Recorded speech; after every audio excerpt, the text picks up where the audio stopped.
Bueno, ya estamos entrando en lo último, en la última clase antes del último, o sea, en el último tema, ¿sí? de lo que va a ser el primer parcial que ustedes van a tener. ¿Sí? Hoy sería placa madre. De acuerdo a la fecha de parciales para la 110, tenemos la práctica el 14 del 6 y el 17 del 6 tenemos nuestro parcial. ¿Sí? Así que venimos muy bien, con tiempo, perfectamente para el 17 del 6, hoy estamos dando el último tema que va a entrar. Vamos a repasar un poquito y vamos a dar justamente el último tema. Entonces, volviendo a las clases de época de cuarentena, nosotros comenzamos con la clase 1, lectura 1, la clase 2, lectura 1, ustedes ahí hicieron un práctico, ¿sí? Que entregaron y contestaron un cuestionario. Después tuvieron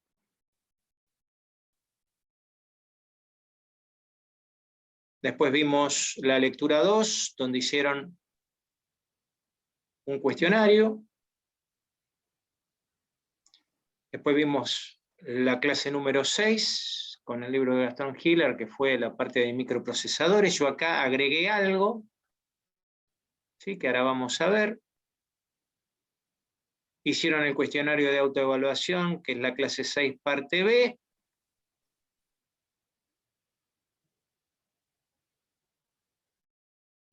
La clase 7 la vamos a pasar por alto, esto no va a entrar en el parcial, lo vamos a ver la semana que viene, pero esto no va a entrar en el parcial porque tiene otra idea esto.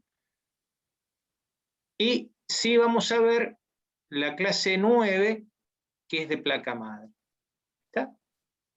Entonces, hay algo que yo agregué, ¿sí? En microprocesadores, que es algo que no di, que son arquitecturas de microprocesadores, que son CISC y RISC. Yo les voy a dejar un link, esto lo agregué ayer, como para que ustedes le peguen una leída, y la semana que viene lo charlamos juntos, para ver, aquel que quiere buscar un poquito más de información, lo puede hacer, no hay ningún problema, pero bueno, esto sería la base de lo que vamos a charlar, mejor dicho, ustedes van a charlar conmigo. Porque hasta ahora vengo hablando siempre yo, y la idea es que, bueno, que hablemos entre todos, ¿no? Entonces, CISC, RISC. Hasta ahí. ¿Alguna duda, alguna pregunta? Entonces, 17 de junio, parcial, número 1. Y vamos a trabajar sobre todos esos temas que nosotros estuvimos viendo. Y ustedes saben que, como toda clase, empieza con un repaso, antes de empezar con la parte de placa madre. ¿Sí? Entonces, para empezar, nosotros hablamos de hardware. Cuando hablamos de hardware hablamos de CPU, hablamos de memoria RAM, de memoria ROM, de memoria principal, de memoria auxiliar,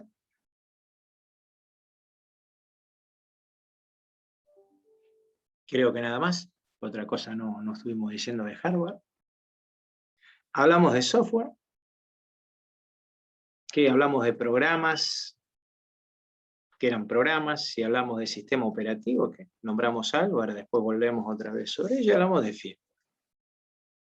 Hablamos de computadora, donde definimos, ¿sí?, distintas características, numérica, secuencial, automática, universal.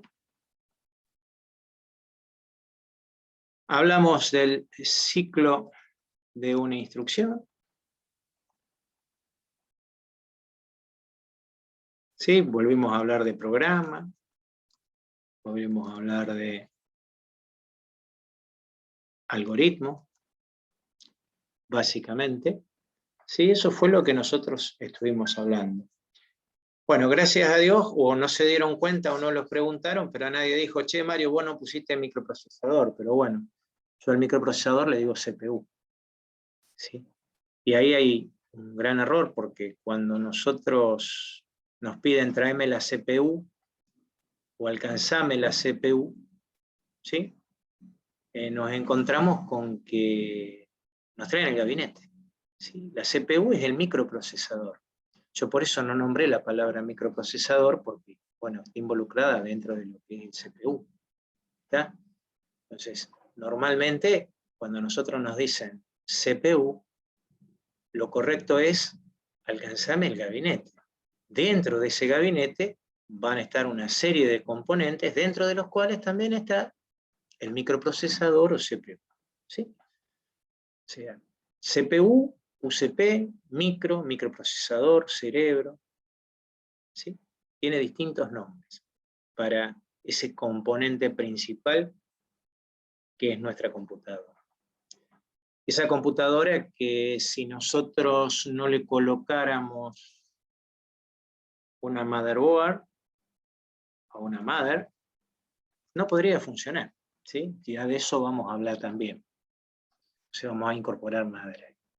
Nosotros hablamos de memoria principal, ¿sí? Dijimos que es una memoria electrónica, la diferenciamos de lo que era la memoria auxiliar, ¿sí?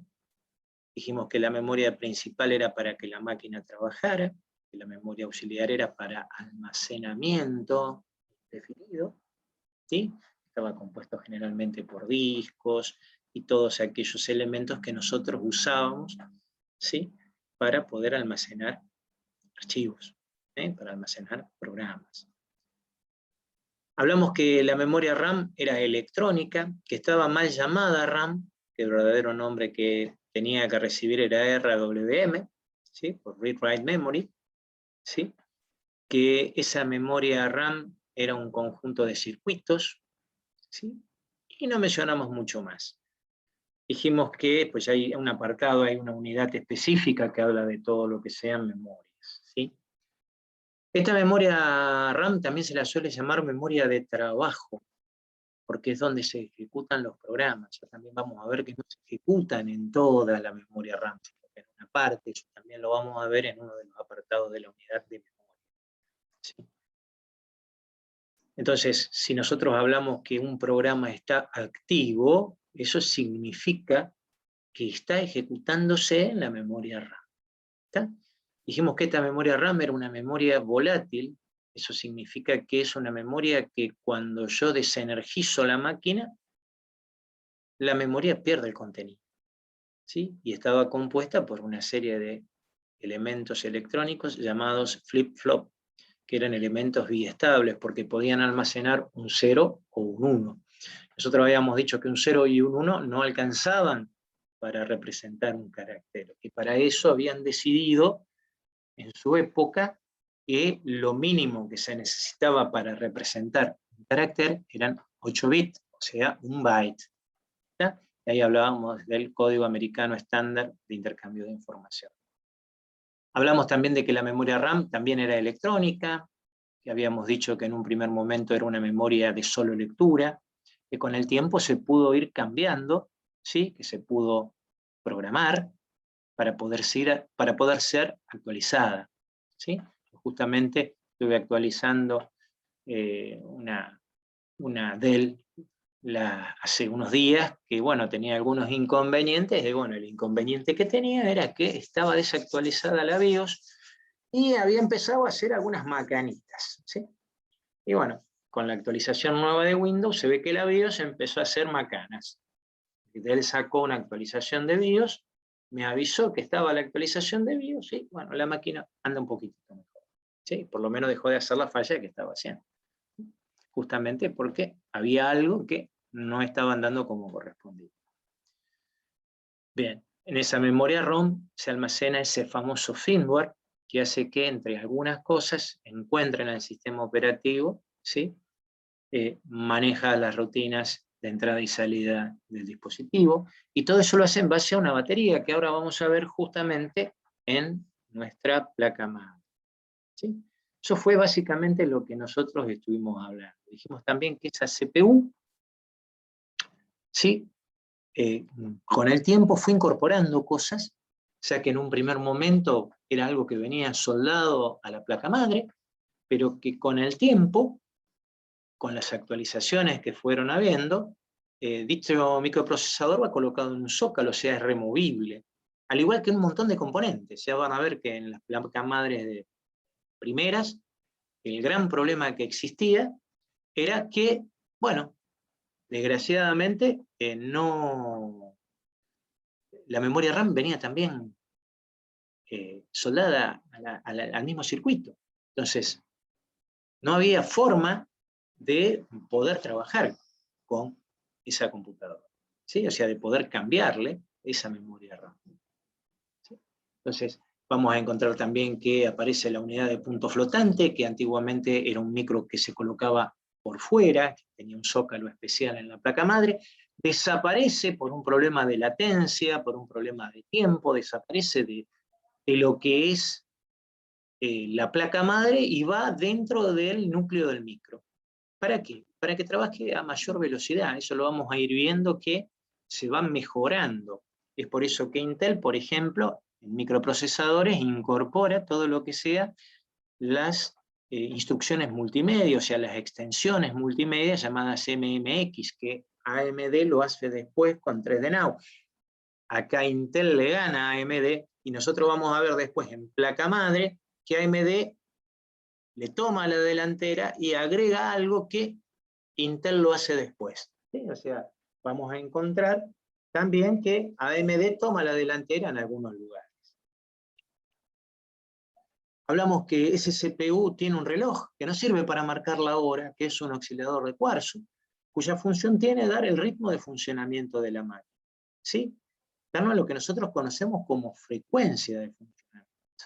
¿Sí? No velocidad, frecuencia de funcionamiento.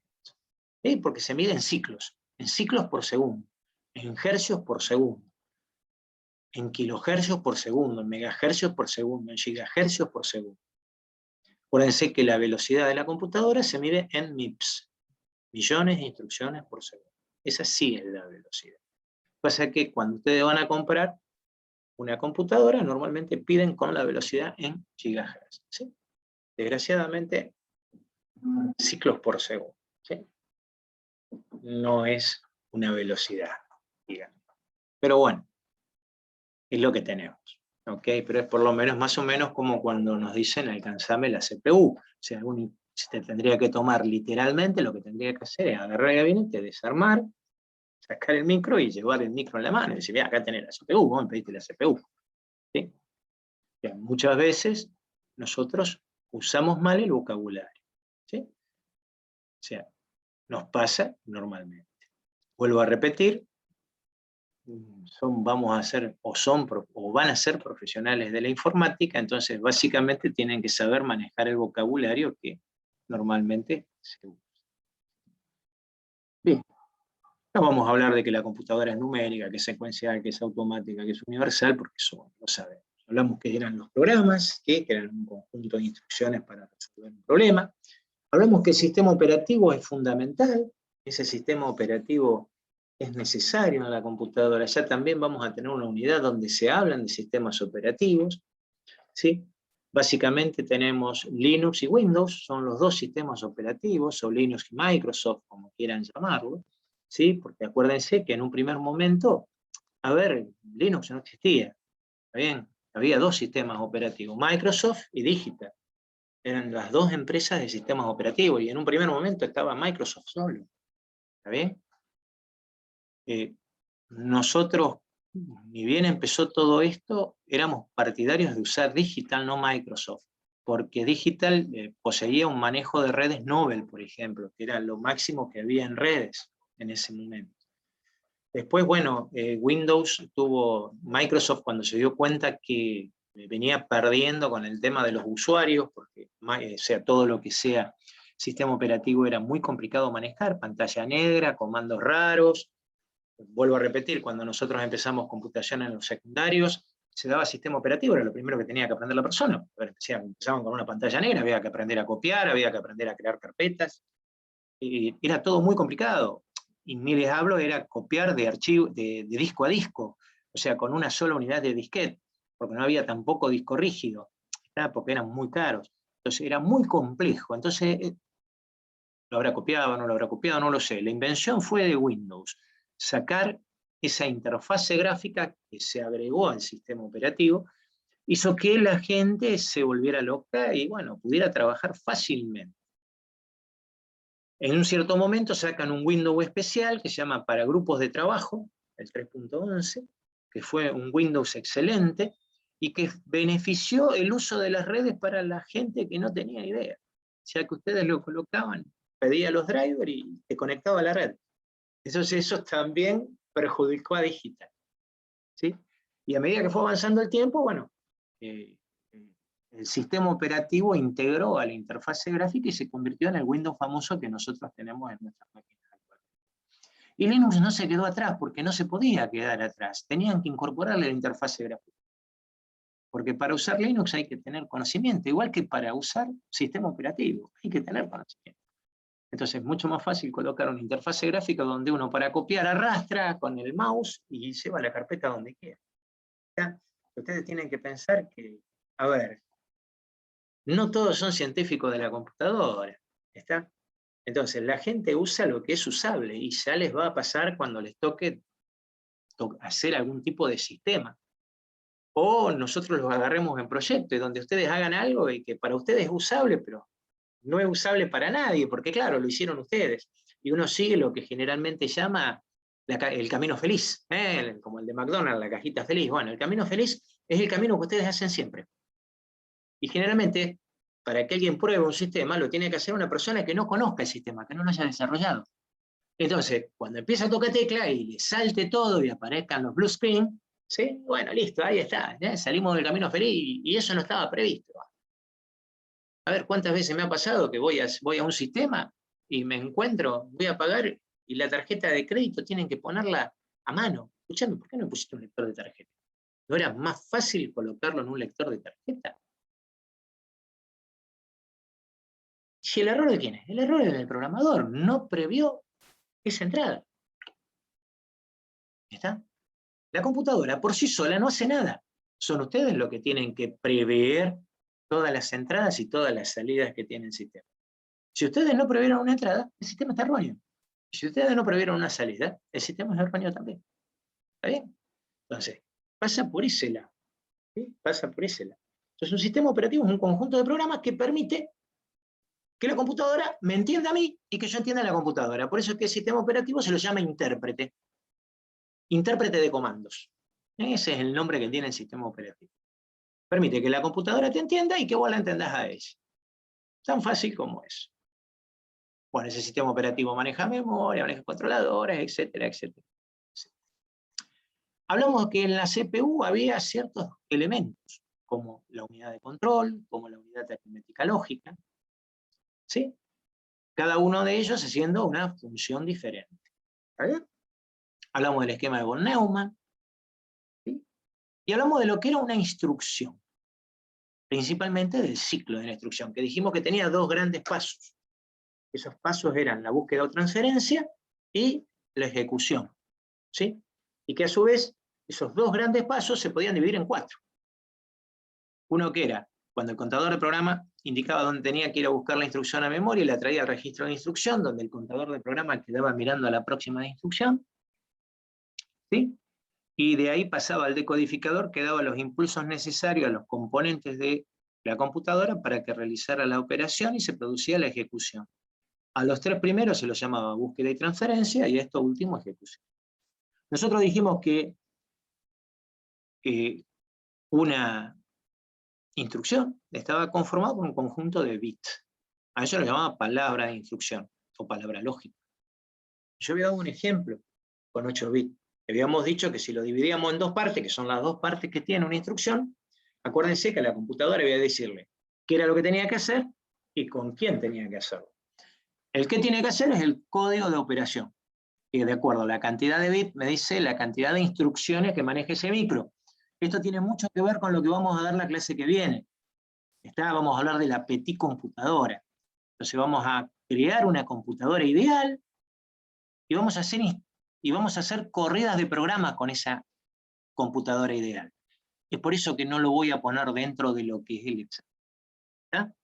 Porque así lo vamos entendiendo, lo vamos deglutiendo. Es algo que ustedes van a necesitar sí o sí para cuando vean el 80-85 en práctica a partir del segundo semestre. ¿Está bien? Por eso es que no lo quiero poner ahora, sino que lo quiero explicar como para que ustedes ya lo tengan, y no lo quiero incluir en el primer parcial. Y, bueno, y que lo que nos estaba faltando es, ¿dónde? ¿O con quién? ¿Qué es lo que yo necesito en el campo de direccionamiento? Me va a decir cuántas direcciones o qué tamaño de memoria va a manejar esa computadora. ¿Está? Todo eso es lo que nosotros vimos hasta este momento. Con respecto a esto, ¿alguna duda, alguna pregunta? Por ahora no. No, profe. Bien. Bueno, nosotros dijimos que, bueno, las computadoras, ¿se acuerdan que habíamos estado viendo los gabinetes de Thermaltake? Y habíamos dicho que necesitaban refrigeración. ¿Sí? Bien. Esa refrigeración no es solamente por el hecho del micro. Ustedes van a ver que a medida que va avanzando la computación, parece que fuéramos retrocediendo. ¿Por qué? ¿Por qué digo esto? Porque las primeras computadoras fueron las que levantaban tanta temperatura. Claro, estaban formadas por válvulas. ¿Está bien? Y las válvulas levantaban temperatura. Pero las computadoras de ahora son todos circuitos integrados. ¿Y qué es lo que sucede? Bueno, lo que sucede es que los electrones, la electricidad, es un fluido. Y como tal, al pasar por los conductos muy, muy, muy delgados, pasar a alta velocidad generan rozamiento. Y ese rozamiento genera calor. Y ese calor hay que disiparlo. Y es por eso que es necesario colocarle ventiladores.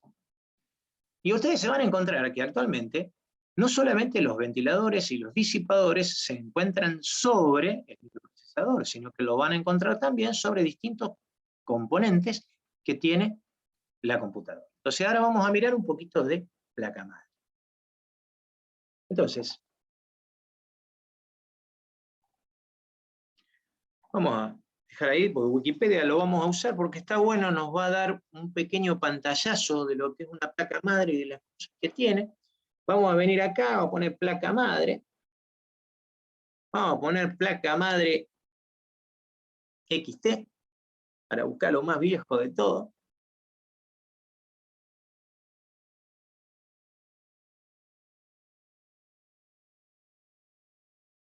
Muy bien, acá tenemos una linda XT del año de la injusticia. Vamos a abrirla en una pestaña nueva. Oh, muy chiquita, pero bueno, es lo que hay. Bueno, discúlpenme, pero no me anda el control más. Bueno, se ve más o menos. Se podría ver mejor. Bueno, ¿qué es una placa madre? Vamos a empezar por ahí. Miren, gente, si las placas madre no existieran, el microprocesador nos lo tendríamos que poner en la nariz. Tan fácil como eso. La placa madre es el circuito fundamental de la computadora. Si yo no tengo placa madre, la computadora no funcionaría. Tan fácil como eso. Porque es el lugar donde yo voy a colocar el micro para que se pueda conectar con el resto de los componentes de la computadora, del equipo. ¿Está bien? Lo que ustedes están viendo acá es una placa madre recontra antigua. Es un XT.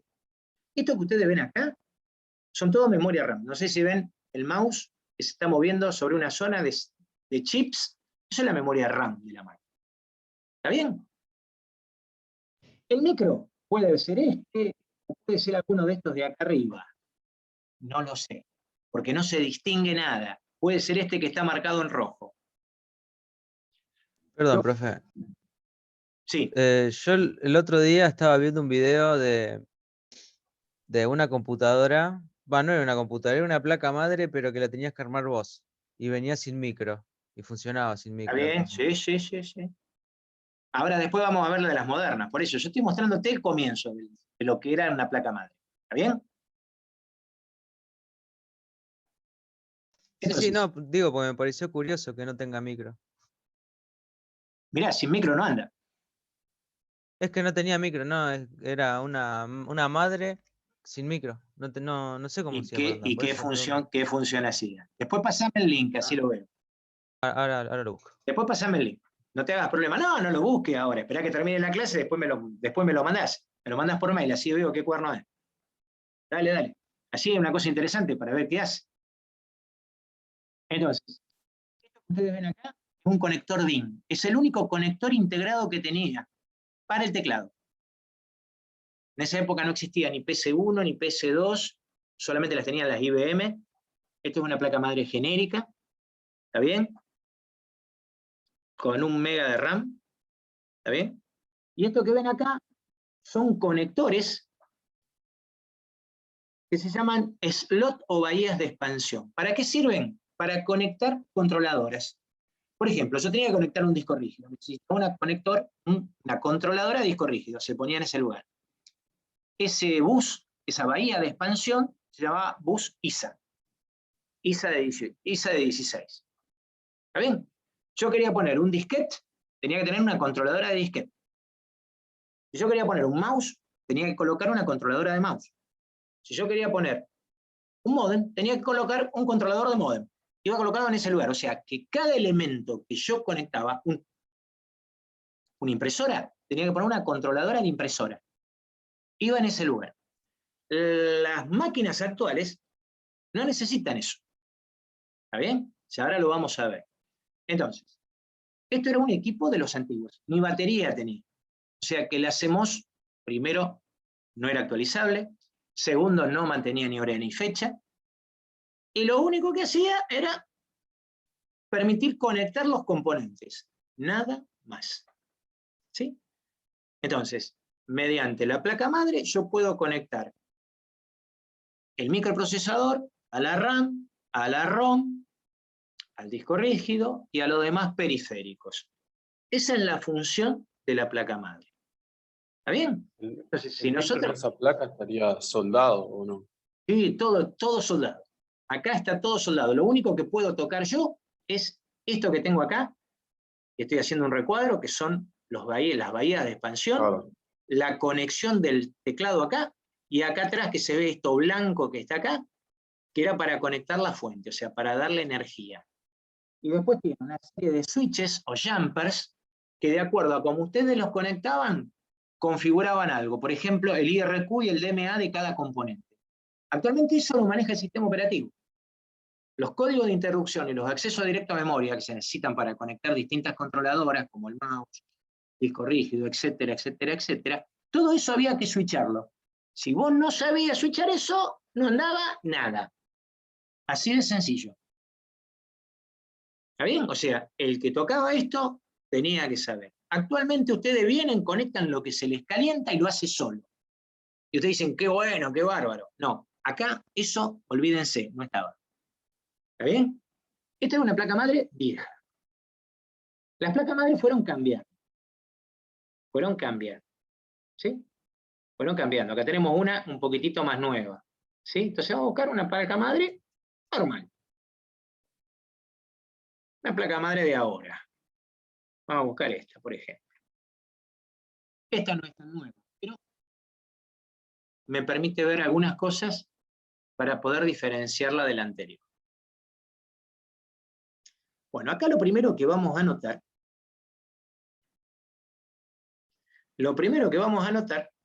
ya se me achicó.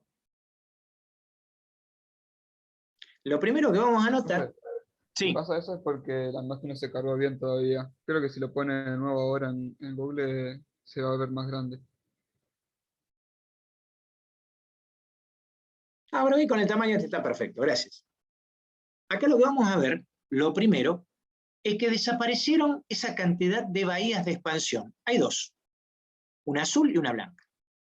Antiguamente tenían colores para distinguirlo. Actualmente, generalmente ya los colores no vienen. Estas tienen pinta de ser PCI.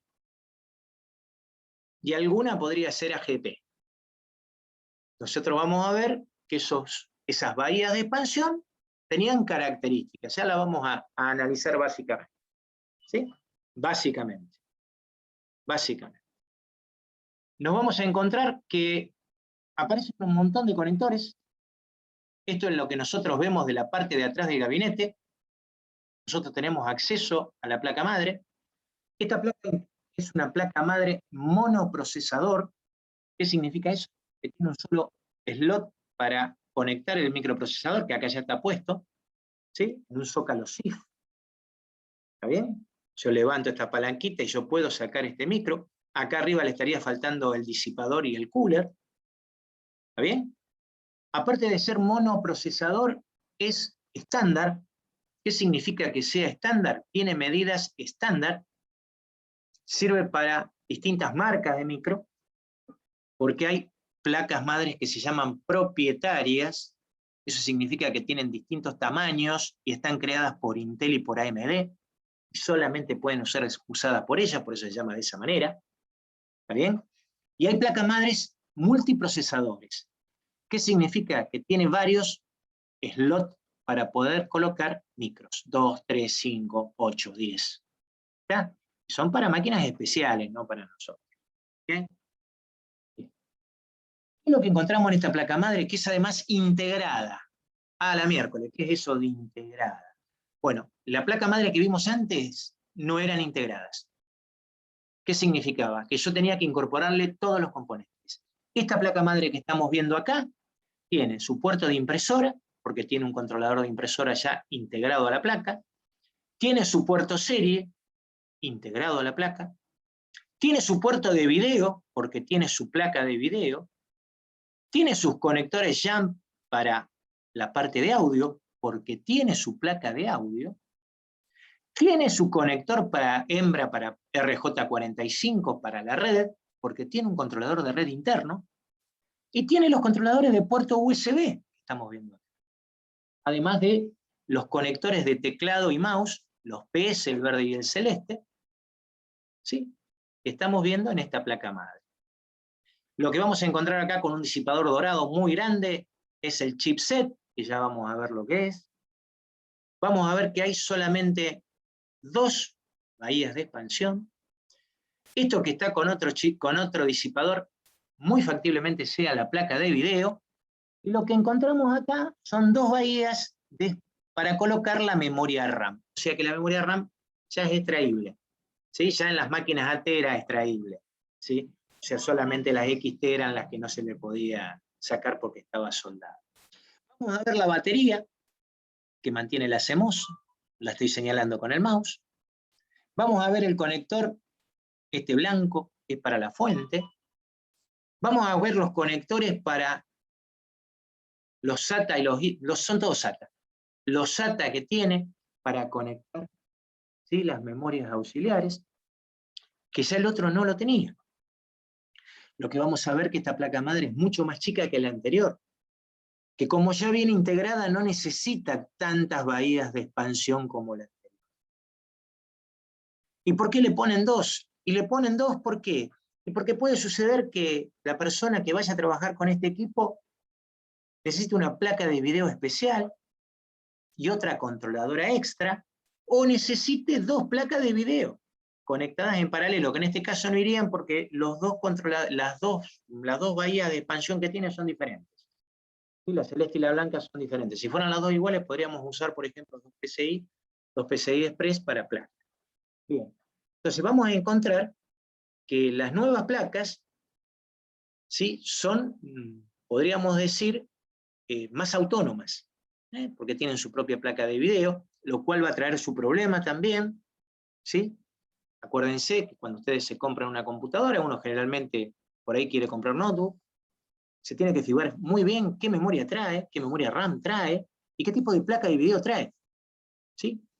Si trae placa de video con memoria propia o con memoria compartida, ¿sí? Si trae con memoria compartida es muy complejo, porque la memoria que necesita la placa de video la va a sacar de la RAM. Si vos te compraste una máquina que usa memoria compartida, ¿sí? Para el video, te vas a encontrar que si vos tenías 4 GB de RAM y la placa de video usa 2, te quedaste con 2. Completamente diferente, por ejemplo, la máquina que tengo yo tiene 16 GB de RAM, esta que estoy usando, y tiene placa de video con su propia memoria de 2 GB.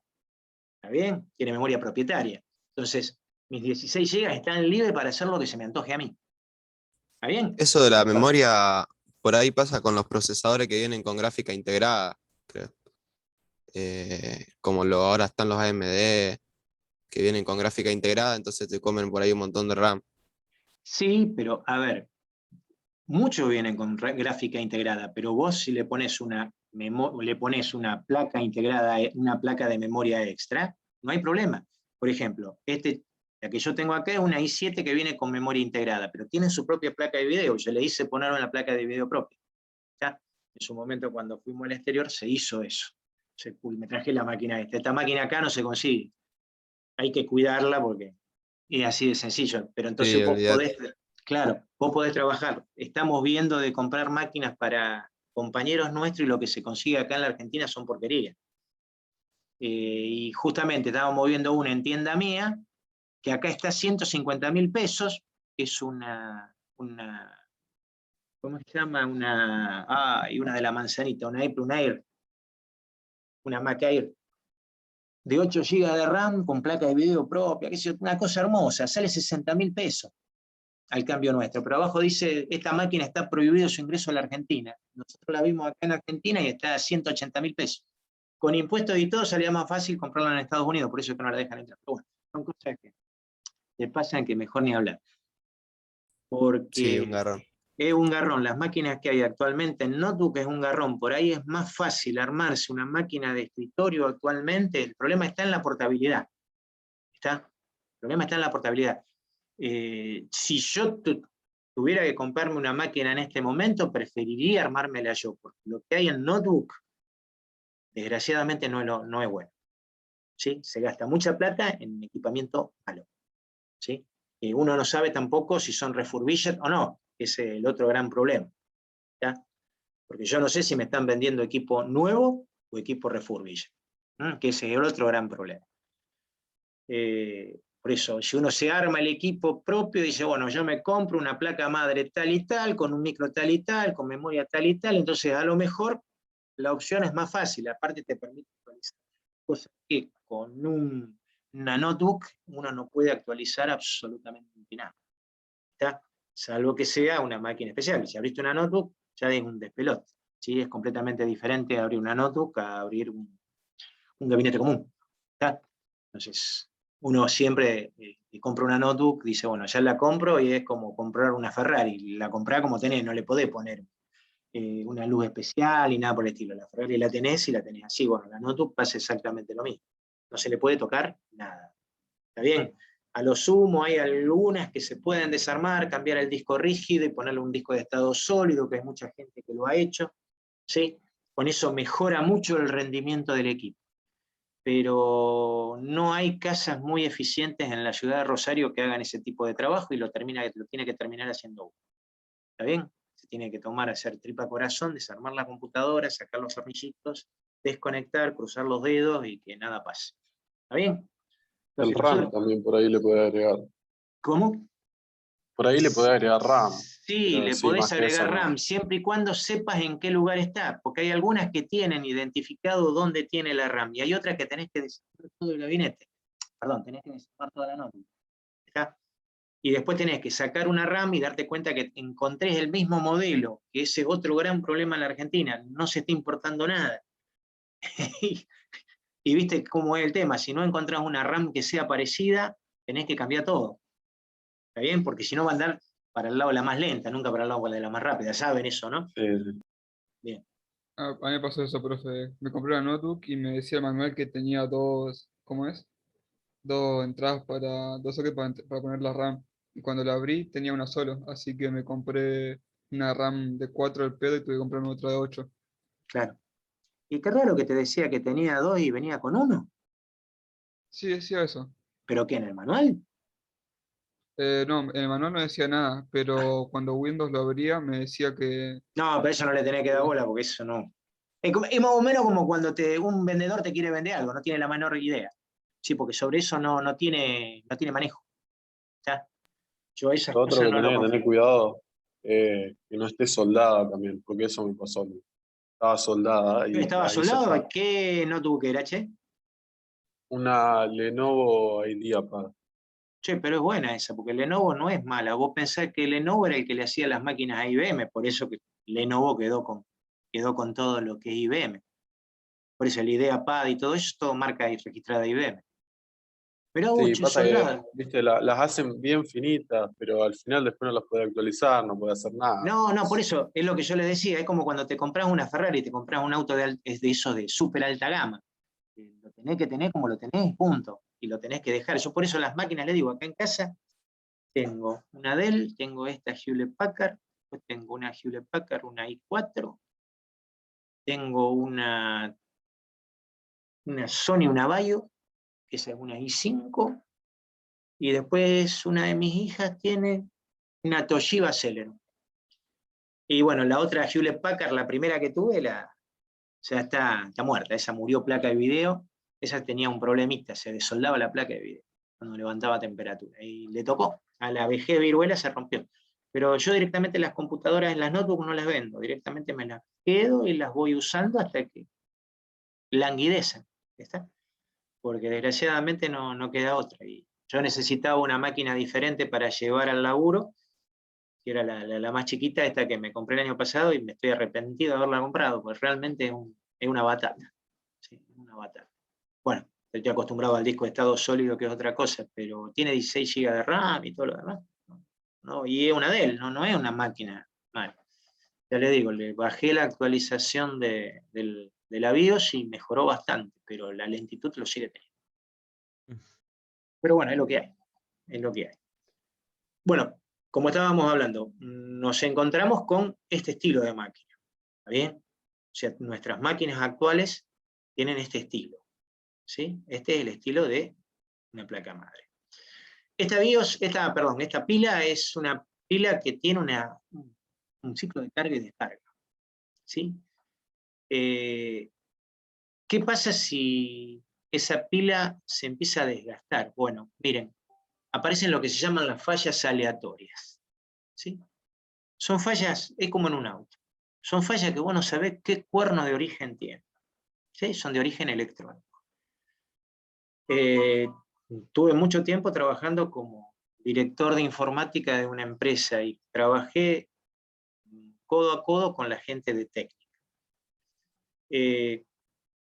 A ver, siempre no estamos hablando de notebook, ¿eh? Estamos hablando de computadoras de escritorio. Es una batería, normalmente si tiene mucho uso, tendría que durar de 4 a 5 años. O sea, mucho uso significa todo el día trabajando 3, 4, 5, 8, 10 horas. ¿Está bien? Entonces el ciclo de carga y descarga se cumple perfectamente. Cuanto menos usas la de escritorio, más rápido se descarga la batería y menos se carga. ¿Está bien? Esa batería entra en ciclo de carga cuando vos prendés la máquina, y entra en ciclo de descarga cuando vos apagás la máquina, porque es la que te mantiene la hora, la fecha y parte del setup. Bien.